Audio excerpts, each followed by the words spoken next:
hoopinhoops.com. Don't forget to subscribe if you like the content. So the 2022 NBA playoffs are here, and I've not said much in a while, so I will try to cover multiple topics, but at the same time, I'll try to keep it short. First of all, I probably said this last year. I do not like the play-in tournament. Teams have 82 games to position themselves into the top eight, and after they get into the top eight, you're telling me the seventh and eighth spot have to give a second effort to get into the top eight again. I understand what was said. I understand why this was done. The league, according to them, they're stating that they want teams who do not feel like they're good enough to not tank. That's all well and good. But the teams that are tanking are not the ones that are in the seventh and eighth spot. Those are the teams at the very bottom of the conferences. And you could see those teams with an extremely abysmal record, not the seventh and eighth spots. If that was the intention of those teams in seventh and eighth, with the seventh and eighth record, then, you know, they would probably identify a tanking strategy earlier, earlier enough in the season, such that their record would reflect it. But with all that, after 82 games, the league is saying that you know what was done was not enough. Obviously, not all teams are equal. Not all teams could secure a top spot. If a team does not have a superstar or the coaching experience or whatever it may take to be in a higher seed, all the work they put in for 82 games means nothing. How can that be fair? It's the same thing like telling, the teams, the top teams, the top two, top four, whatever it may be, you get the top seed. However, you have to play to see if you could keep it. They would be wondering what the heck they put in, what they have to do all of that for. You know, why do they have to go back and play? It's the same thing at the bottom. You earn your seventh and eighth spot, and now they're telling you go back and earn it again. I understand that it may be more exciting to fans, it may generate more revenue and so forth, but how can it be fair? I will answer that. The playing tournament was certainly not designed on the basis of fairness of the teams.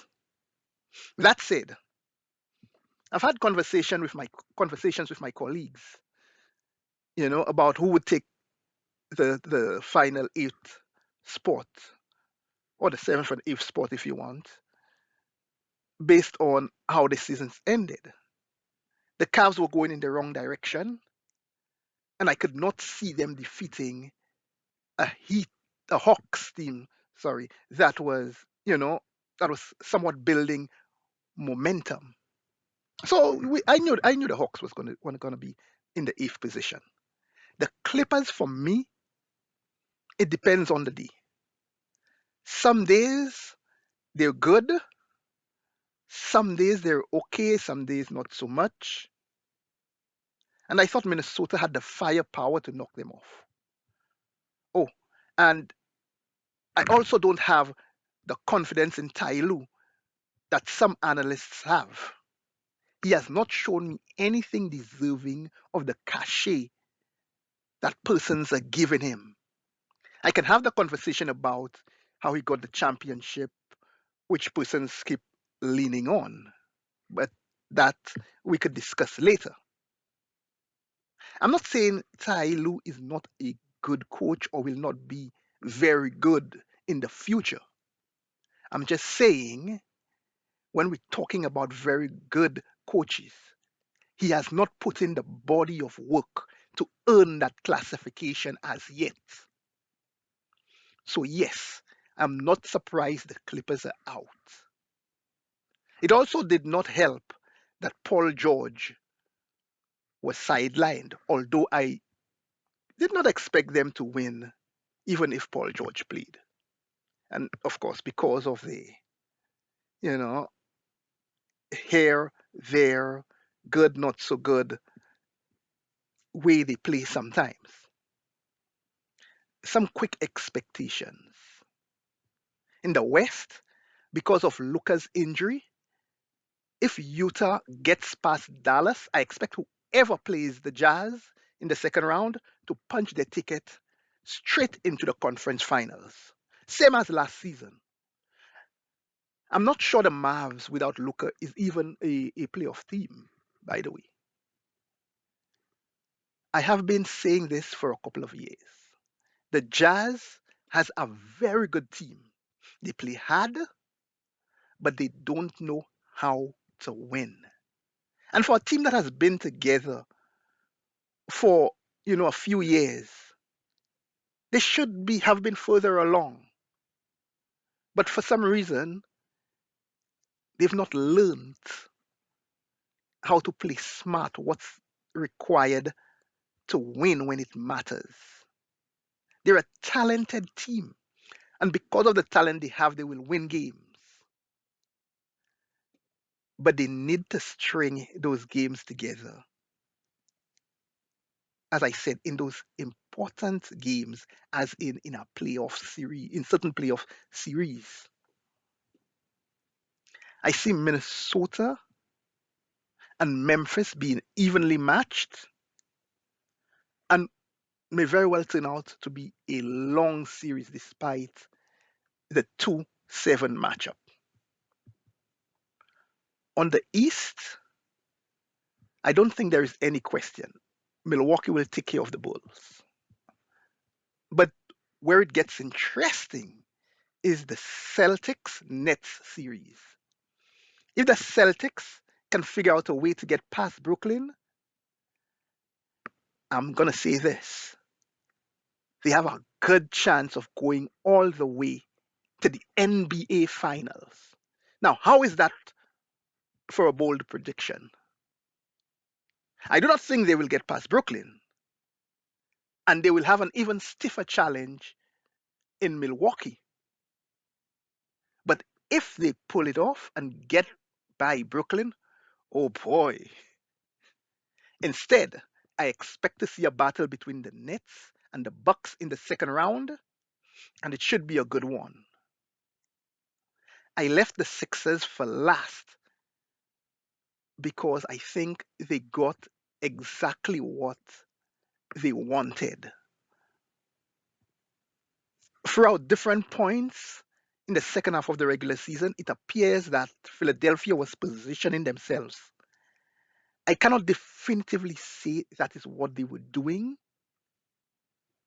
but I just got the feeling that the way they were somewhat playing with the second and third seed in comparison to the fourth seed, it just seems like they did not want to go through both the Nets and the Bucks just to get to an NBA Finals.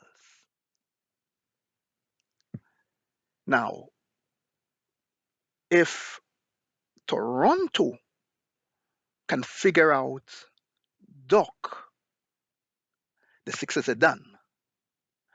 But I expect Philadelphia to get past the Sixers. I say if they figure out Doc, the Sixers are done because the Sixers,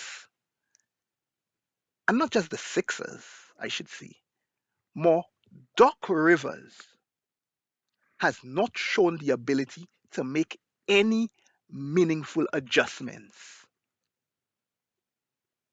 And that will be a problem for them. Once the Sixers get past Toronto, then they will have the matchup. That is kind of the best chance for them in the Heat. You know, I say that kind of because, the way the Heat plays is that they could beat any team, but at the same time, they could just get knocked off as quickly as well. So it depends on the Miami Heat that turns up. And yes, I expect the Heat to get past the Hawks. Hoopinhoops.com.